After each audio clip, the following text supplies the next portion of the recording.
pouvez pas détourner le regard devant des... Donc il n'y a pas de question de liberté d'expression aujourd'hui au Bénin? Non, il n'y a pas de question de liberté. Il y a des questions de liberté et de responsabilité. La liberté va avec la responsabilité. Il y a des gens qui sont au pays, qui critiquent le gouvernement.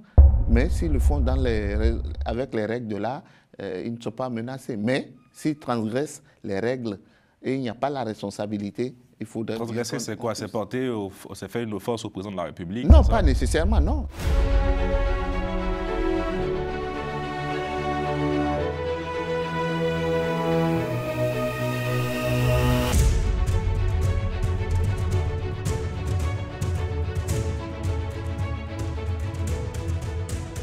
Bonsoir à tous et bienvenue sur les antennes de Global Africa Télé Sud. Nous recevons ce soir l'honorable Malik Gomina, député de Djougou au Bénin et vice-président du BR, le parti présidentiel. Bonsoir.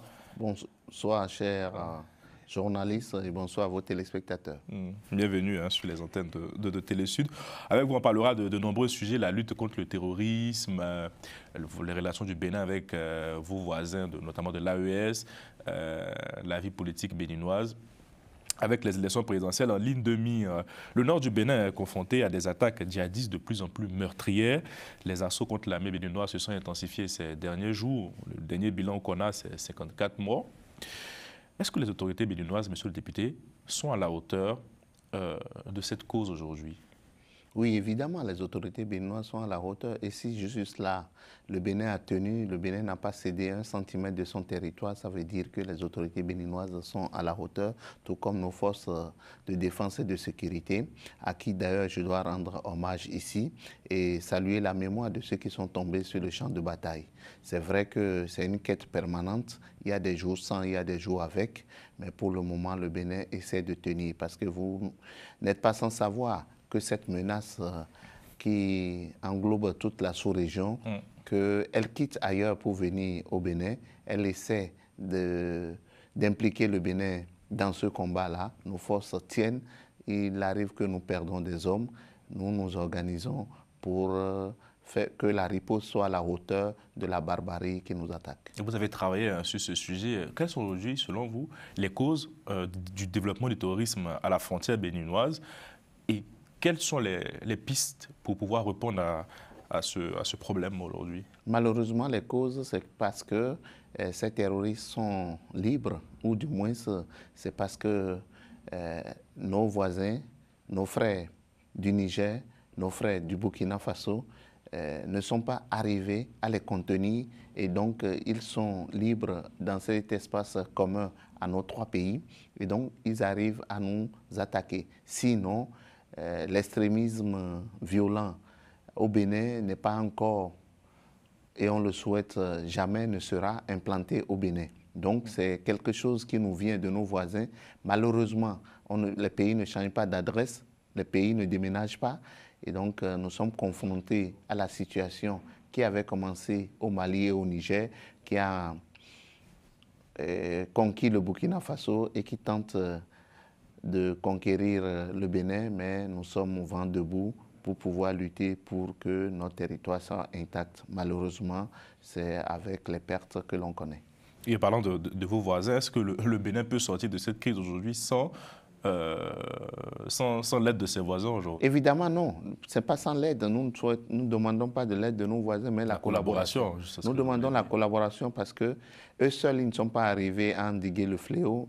Tout comme nous n'y arriverons pas seuls. Il faudrait que nous essayions de mutualiser les moyens. Il faudrait que nous essayions de mutualiser la lutte contre ce fléau qui s'en prend à nos populations. Et je pense que là-dessus, nos voisins doivent pouvoir comprendre que chacun doit laisser son ego et que les 3 pays puissent se mettre ensemble, pourquoi pas les 4 avec le Mali, pour lutter contre cette hydre qui s'en prend à notre sous-région. Mais penser que on va refiler le bébé aux voisins, c'est une fausse piste. Parce que si les djihadistes viennent au Bénin et ils prospèrent, ce n'est pas pour rester au Bénin seulement, c'est pour retourner d'où ils sont venus.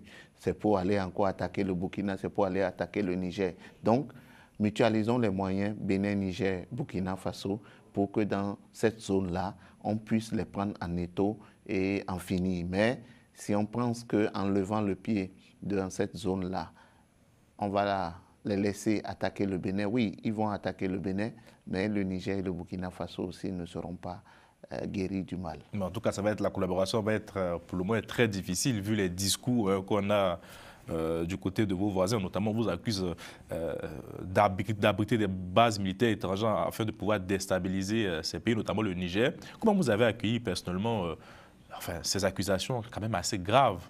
Nous avons souri dans le coin. Nous avons souri dans le coin parce que ce sont des accusations fantaisistes. Nous avons dit que notre territoire était ouvert, que le Niger pouvait envoyer n'importe quelle mission de n'importe quelle personne pour pouvoir scruter le territoire béninois pour montrer là où ces bases-là se situent. Mais la mission n'est jamais venue parce qu'elle ne trouvera aucune base. Il n'y a aucune base étrangère qui soit installée au Bénin. Les populations du Niger et du Bénin, c'est le même peuple. Et donc, s'il y a de bases étrangères au Bénin, ce sont ces mêmes populations-là qui vont signaler cela à leurs frères de l'autre côté. Et nous n'avons aucun intérêt à déstabiliser le Niger. Bien au contraire, j'ai dit les pays ne déménagent pas. J'ai dit le pays ne change pas d'adresse. Le Bénin et le Niger sont appelés à cohabiter toute une vie. Les dirigeants vont passer, mais les peuples demeurent les mêmes.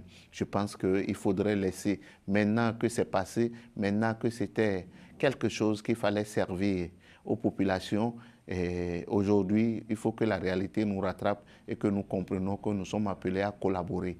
Et même là-dedans, et les langues appelées à cohabiter toute une vie, il leur arrive de se quereller, mais ce n'est pas pour une raison pour qu'on devienne édenté.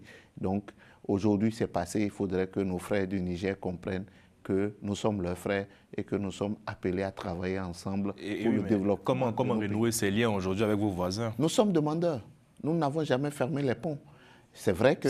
C'est de leur côté la faute. C'est leur frontière fermée. Ce n'est pas de notre côté. Nous sommes demandeurs. Mais ils ont peur peut-être. Ils n'ont pas confiance. Ils n'ont pas confiance en vous. Mais pourquoi? Pourquoi ils n'auront pas confiance en nous? Depuis que la frontière est fermée, quels problèmes de sécurité ils sont arrivés à résoudre? Bien au contraire. Comme quoi, nous devons nous mettre ensemble pour lutter contre ce fléau-là. Si quelqu'un pense qu'il peut vivre en autarcie, s'il pense qu'ils peuvent se passer du Bénin, ce n'est pas nous qui avons choisi d'être leurs voisins, c'est Dieu qui nous a mis ensemble. Et donc par rapport à cela, nous sommes appelés à laisser tomber nos égos et à travailler à l'épanouissement des deux peuples, de part et d'autre.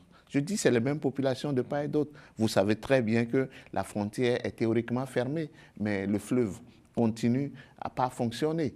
Donc, on détourne juste le regard. Sinon, ce n'est pas par un seul pont que les attaques vont passer. Nous avons combien de kilomètres en commun? La preuve, je ne veux pas aller plus loin. Nous avons tous intérêt à cohabiter, à travailler ensemble pour le meilleur et le devenir de nos populations. Et pour aller plus loin, quel est votre regard sur la sortie de ces pays-là, de la CEDEAO, à laquelle encore le Bénin appartient? Oh, c'est un regret. C'est un regret que ces pays-là puissent sortir de cet espace que nous avions en commun. Mais bon, comme vous le savez, en matière de relations internationales, les affaires intérieures d'un pays, nous n'avons pas à nous mêler. Nous constatons juste que nos frères sont partis et nous disons que la porte est toujours ouverte, ils peuvent revenir à tout moment. Ce n'est pas parce que aussi la CEDEAO a échoué dans son ensemble? Dire qu'elle a échoué, je trouve quand même que c'est exagéré. Elle n'a pas réussi, serait plus juste de la réalité. Elle aurait pu faire beaucoup d'efforts parce que quand vous voyez la CEDEAO, vous voyez ce qui se passe de côté de l'Afrique centrale, la CEDEAO est quand même une réussite parce qu'il y a la libre circulation des personnes et des biens d'un pays à l'autre. Quand vous voulez quitter le Cameroun pour aller au Gabon, ce n'est pas facile. Quand vous quittez le Gabon pour le Cameroun, ce n'est pas facile. Mais quand vous quittez le Nigeria jusqu'en Côte d'Ivoire, au Sénégal, en passant par le Mali, en passant par le Niger, il y a la libre circulation des personnes et des biens. Ça, c'est un acquis. Sur le volet démocratique, la CEDEAO n'a pas été à la hauteur selon les populations. On a vu la CEDEAO acclamer des coups d'État constitutionnels en griffe et condamner des coups d'État militaires. Peut-être c'est cette perte de confiance-là qui a alimenté aussi ce regret, cette distance des pays, des populations envers cette institution qui, oui, a des avantages économiques, comme vous l'avez signifié. Oui, je suis totalement d'accord avec vous. Il ne faut pas se voiler la face.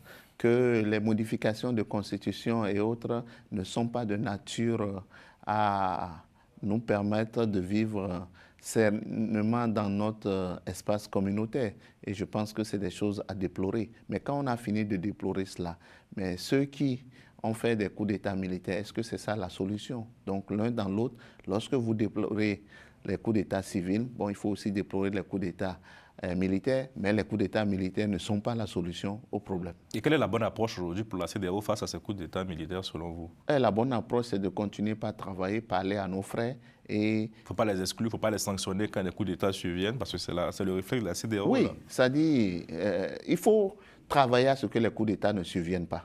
Il faut travailler à ce que la dévolution du pouvoir se passe par les urnes, que ce soit le seul moyen de transmission de pouvoir dans notre sous-région. Je pense que c'est à cela qu'il faut travailler et cela demande aux acteurs politiques aussi de se regarder en face et de dire que quand ils essaient d'exagérer ou de tripoter avec les constitutions, il est possible que cela amène la grande muette à quitter les casernes pour vouloir exercer le pouvoir. Mais ce n'est pas la bonne solution, je le dis. Très bien. Parlons d'actualité politique dans votre pays. 2 ans de prison ont été requis contre Steve Amoussou, un cyberactiviste critique du pouvoir. Quelle est votre réaction sur ce sujet et surtout, qu'est-ce que cette séquence dit de la liberté d'expression au Bénin, vous qui êtes un ancien journaliste? Oui, c'est vrai que sur cette question-là, en tant qu'ancien journaliste, je vais toujours déplorer le fait que on en arrive à ce genre de situation, mais si vous suivez ce que ce cyberactiviste... Je pensais qu'il est accusé de diffusion de fausses nouvelles et de provocation à la rébellion. Oui, malheureusement. Malheureusement, je trouve qu'il en faisait un peu de trop. Il voulait déstabiliser le pays. C'est l'arme qu'il a eu à trouver pour pouvoir s'exprimer. Aucun État ne pouvait croiser les bras devant ces atteintes. Quand vous dites par exemple que le pays est devenu la plaque tournante de trafic de cocaïne, sans apporter aucune preuve, alors que bien au contraire, ce trafic-là a reculé. Quand vous faites des accusations trop faciles que vous mettez sur les réseaux sociaux, aucun État ne peut croiser les bras devant une telle situation. L'État doit pouvoir se défendre, l'État doit pouvoir défendre la République. Et cela peut faire appel à un contradictoire. Si ce n'est pas le cas, on aurait pu lui répondre sans pourtant... Oui, mais il faudrait quand même déjà le trouver, parce qu'il utilisait les réseaux sociaux et était une personne invisible. Peut-être parce qu'il avait peur. Ah oui, mais s'il a peur, ça veut dire que ce qu'il disait, il ne pouvait pas prouver. Donc voilà, l'un dans l'autre, les accusations étaient tellement graves et aucun État au monde ne pouvait croiser les bras devant cela. Cela étant, je pense que on trouvera les voies et moyens à l'avenir de pouvoir faire chose. C'est déplorable, je ne peux pas dire que je me réjouis de son sort, mais au même moment, je dis que la République ne pouvait pas détourner le regard devant des... Donc il n'y a pas de question de liberté d'expression aujourd'hui au Bénin? Non, il n'y a pas de question de liberté. Il y a des questions de liberté et de responsabilité. La liberté va avec la responsabilité. Il y a des gens qui sont au pays, qui critiquent le gouvernement. Mais s'ils le font avec les règles de l'art, ils ne sont pas menacés. Mais s'ils transgressent les règles et il n'y a pas la responsabilité, il faudrait... Transgresser, c'est quoi? C'est faire une offense au président de la République? Non, pas nécessairement, non. Si vos accusations, vous le faites dans les règles de l'art. Nous sommes du métier, nous connaissons les règles de la déontologie. Il y a des gens qui sont là, il y a des acteurs politiques qui exercent et qui le font, qui critiquent, parce que nous ne voulons pas l'unanimisme au Bénin. Nous voulons être critiqués. Nous, de la majorité présidentielle, on veut être critiqués pour nous améliorer. On veut être critiqués pour faire encore mieux. Mais il faut respecter les règles. Bien, quelles sont vos relations aujourd'hui avec Abdoulaye Biotchane, le ministre d'État? C'est le président de mon parti. Justement, je pose la question parce que je crois qu'il y a eu un petit souci au moment des élections législatives où il devait se présenter dans votre circonscription. On vous a un peu parachuté? Non, pas du tout. Bien au contraire. C'est l'info qu'on a eu un peu en avance. Non, à la réalité. Il n'y a jamais eu de bruit entre vous deux? Non, il n'y a jamais eu de bruit. Tout se passe bien aujourd'hui entre vous? Oui, tout s'est toujours bien passé entre le président du parti et moi. Nous sommes issus de la même région, de la même cité. Nous travaillons en harmonie pour le développement. Pour la petite histoire même, je peux vous dire, que c'est grâce à lui que moi j'ai franchi le pas en venant en politique. Donc il n'y a pas de... Mais vous avez entendu ces rumeurs de petites...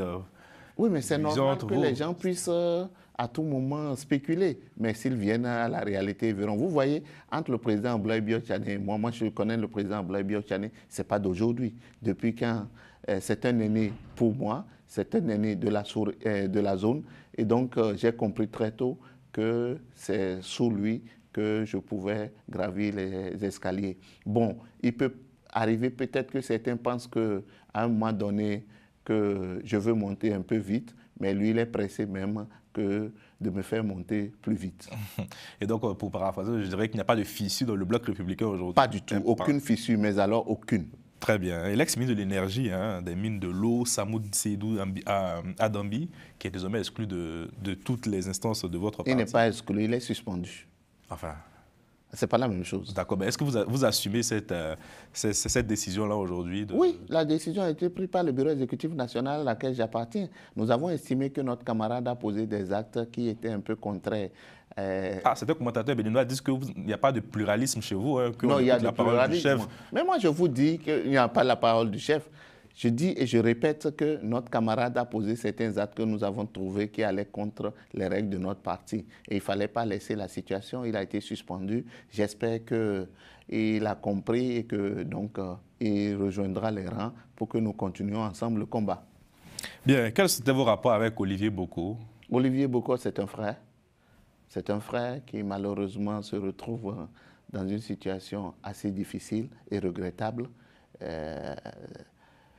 Je déplore ce qui est arrivé, mais je ne peux pas supporter, je l'ai dit, j'ai été porte-parole des députés de la mouvance par rapport... Ce qui a quand même assez surpris des gens. Non, ça ne peut même pas surprendre. Les gens ont considéré que vous étiez très proche de lui et le lâcher comme ça sur au bord de la route. Non, il n'est pas du tout. Qu'est-ce que vous entendez par lâcher au bord de la route? Est-ce que nous sommes frères, même si nous sommes consanguins? Lorsque le frère pose un acte qui n'est pas bon, il faut avoir le courage de lui dire. Et vous le croyez capable d'avoir voulu renverser le président, comme on le dit? J'ai dit et je répète, lorsqu'un frère pose un acte qui n'est pas bon, il faut avoir le courage de lui dire cet acte n'est pas bon. Après, on pourra travailler toujours à le ramener sur le bon chemin. Je pense que sa situation actuelle, elle est déplorable. La justice a tranché, le débat est clos. Maintenant, il faudrait que nous travaillions à trouver les voies et moyens pour que le pardon soit accordé et que ces fautes qui l'ont conduit là où il est puissent lui être pardonnées et qu'il revienne sur le bon chemin. Quel est l'héritage de Patrice Talon aujourd'hui, monsieur le député? L'héritage de Patrice Talon est visible devant tout le monde. Le Bénin est devenu un pays qui fait sa marche vers le progrès. Le Bénin aujourd'hui est un pays dont tout le monde est fier. Il y a encore les Béninois. Il y a encore des problèmes. Oui, c'est évident. Patrice Talon n'a pas une baguette magique. Il ne peut pas régler en 10 ans des problèmes qui datent de 60 ans. Mais il a joué sa partition. Si vous voyez ce qui a été fait, d'abord la modernisation du pays, en ce qui concerne son espace politique, la réforme du système partisan, ça c'est un gain incommensurable. On en parlera tout à l'heure. Oui, c'est un gain incommensurable. Ensuite, la digitalisation du pays. Si vous savez ce qui se passe au Bénin, vous pouvez avoir votre casier judiciaire, votre acte de naissance en restant chez vous et juste en allant sur une plateforme. Vous pouvez payer vos impôts à travers votre portable. Vous pouvez vraiment, la digitalisation, c'est un gain énorme. En peu de temps, nous avons fait beaucoup de progrès. Si je laisse cette question-là, aujourd'hui, le développement infrastructurel, ce qui manquait au Bénin, la question de tourisme, le Bénin est devenu, en peu de temps, une référence sous-régionale et nous voulons que cela se poursuive pour que dans quelques années, le Bénin soit l'Eldorado. Mais nous pouvons dire que beaucoup de choses ont été faites. Et beaucoup de choses restent à faire. Oui, beaucoup de choses restent à faire. Les Béninois ne sont pas encore satisfaits. Hein? C'est évident que les Béninois ne peuvent pas être satisfaits. Mais on regarde la balise d'où on est parti, où on est arrivé.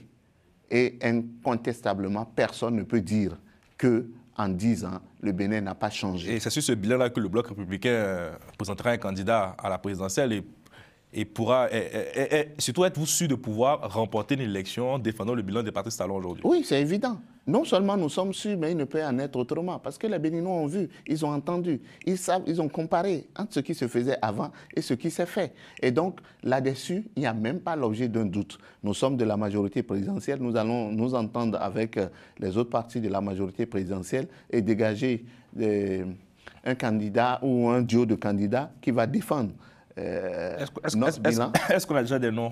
Non, nous n'avons pas encore des noms. Nous sommes un parti discipliné. Les concertations, les vocations commencent par émerger. Les arbitrages se feront. Vous avez un préféré? Non, moi, je n'ai pas de préféré.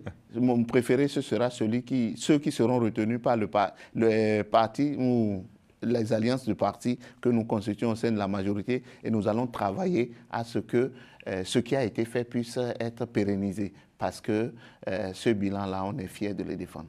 Et vous nous dites sur ce plateau que Patrice Talon ne sera pas candidat à la prochaine présidentielle. Il n'y aura pas de troisième mandat au Bénin. Oui, Patrice Talon l'a dit, il l'a clarifié. Enfin, c'est son homologue aussi l'avait dit. Hein. Non, attention. Côte d'Ivoire, il y a plusieurs précédents. Voilà un président qui a dit, lorsqu'on a fait la réforme constitutionnelle, mettez que nul de sa vie ne peut faire plus de 2 mandats à la tête du pays. Et il a réaffirmé à maintes occasions. Et nous continuons. Bon, moi, je ne vois pas. Sur cette question-là, c'est acté. Le Bénin continue sa voie démocratique et il y aura alternance à la tête du Bénin en 2026. Un nouveau président en mai prêtera serment. Patrice Talon ne sera plus le prochain président du Bénin, mais nous, ces alliés politiques, nous nous battons pour que ce soit notre camp qui puisse continuer l'œuvre de redressement. Ça peut être ABT qui peut répondre le flambeau? Non, ABT ne peut pas parce qu'il est fort clos compte tenu de l'âge. Chez nous, la limitation d'âge, c'est 70 ans. ABT a déjà les 70 ans. Donc, nous ne sommes pas un pays qui sort les choses à la tête du client. Nous sommes un État démocratique qui veut continuer sa marche vers le progrès tout en sauvegardant la démocratie. Merci beaucoup, monsieur le député. Merci d'avoir répondu à nos questions. Tout le plaisir est à nous et je vous invite, si possible, à venir voir ce que le Bénin est en train de devenir du nord au sud, de l'est à l'ouest.